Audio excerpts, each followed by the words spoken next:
Salam damai saudara dan saudari yang terkasih dalam Kristus. Bersama dengan saya Patricia Bai dalam renungan santapan firman Tuhan hari ini 8 Julai 2021, hari Kamis, Minggu biasa ke-14. Renungan pada hari ini diambil dari Injil Matius bab 10 ayat 7 hingga 15. Pada waktu itu, Yesus bersabda kepada ke-12 murid-Nya, "Pergilah dan wartakanlah, kerajaan surga sudah dekat. Sembuhkanlah orang sakit, bangkitkanlah orang mati, tahirkanlah orang kusta, usirlah setan-setan. Kalian telah memperolehnya dengan cuma-cuma, karena itu berikanlah pula dengan cuma-cuma. Janganlah kalian membawa emas atau perak atau tembaga dalam ikat pinggangmu.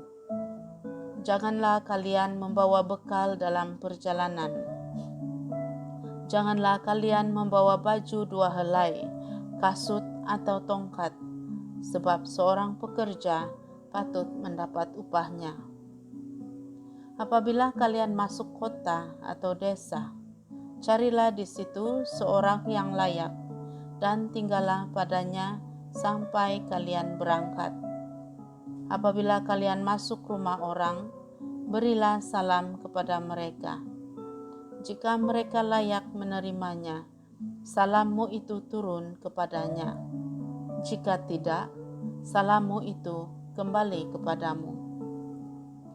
Dan apabila seorang tidak menerima kalian dan tidak mendengarkan perkataanmu, keluarlah dan tinggalkanlah rumah atau kota itu, dan kebaskanlah debunya dari kakimu. Aku berkata kepadamu, sungguh, pada hari penghakiman, tanah Sodom dan Gomora akan lebih ringan tanggungannya daripada kota itu. Demikianlah Injil Tuhan. Terpujilah Kristus. Saudara dan saudari, kita telah mendengar Injil pada hari ini, di mana kita semua terpanggil untuk mempromosikan pemerintahan, kekuasaan Tuhan dengan kata-kata, tindakan, dan gaya hidup kita. Gereja masih dipanggil untuk membawa penyembuhan ke dalam kehidupan manusia. Kita mungkin tidak membangkitkan orang dari kematian, tetapi ada banyak yang hampir mati secara rohani, walaupun hidup secara fisikal, dan yang perlu dibawa kembali kepada kehidupan manusia sepenuhnya. Sebilangan besar masyarakat kita hari ini tidak mempunyai penderita kusta, tetapi di setiap lapisan masyarakat terdapat orang-orang yang terpinggir dan tersisih. Mereka-mereka inilah yang perlu disatukan semula oleh gereja.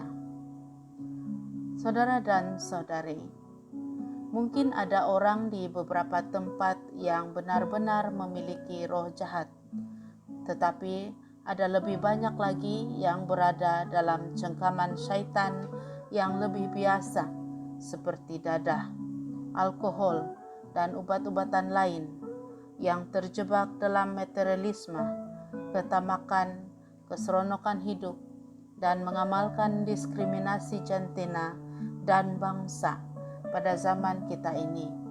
Mereka juga perlu dibebaskan.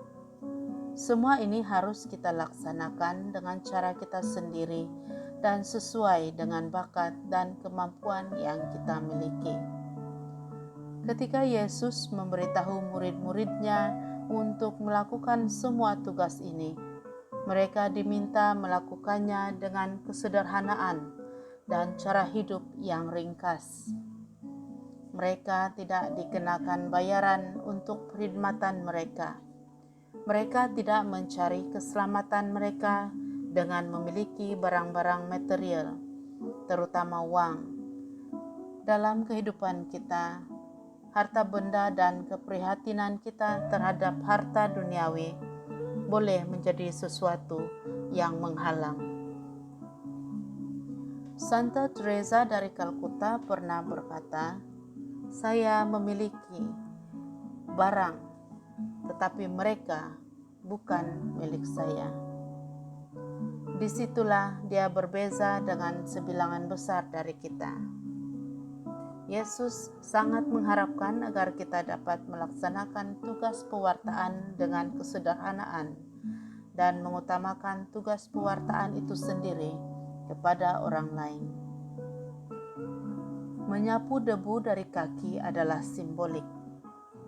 Saudara dan saudari, pada zaman Yesus dan murid-muridnya, debu di mana-mana negara bukan Yahudi dianggap sebagai najis. Begitu juga debu di rumah orang yang tidak ramah dan tidak mau menerima kehadiran Tuhan, maka dianggap sebagai najis. Itu adalah amaran dari Yesus sendiri kepada mereka yang menolak kedatangan Tuhan melalui pewartaan. Yesus menganggap mereka yang menolak keselamatan dari Tuhan itu adalah najis yang layak disapu dari telapak kaki Yesus. Maka dari itu, ada dua perkara untuk kita renungkan hari ini. Yang pertama, di mana keselamatan kita? Adakah kita dikuasai oleh barang duniawi yang kita miliki? Seberapa bebas kita menjalani kehidupan Kristiani sepenuhnya?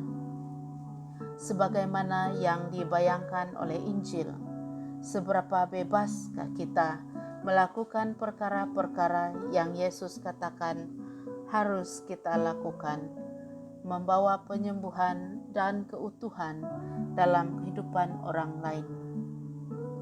Yang kedua, bagaimanakah kita dapat memberikan keramahan dan menunjukkan penerimaan kepada siapapun mereka yang dengan murah hati melakukan pekerjaan pewartaan karya penyelamatan Tuhan.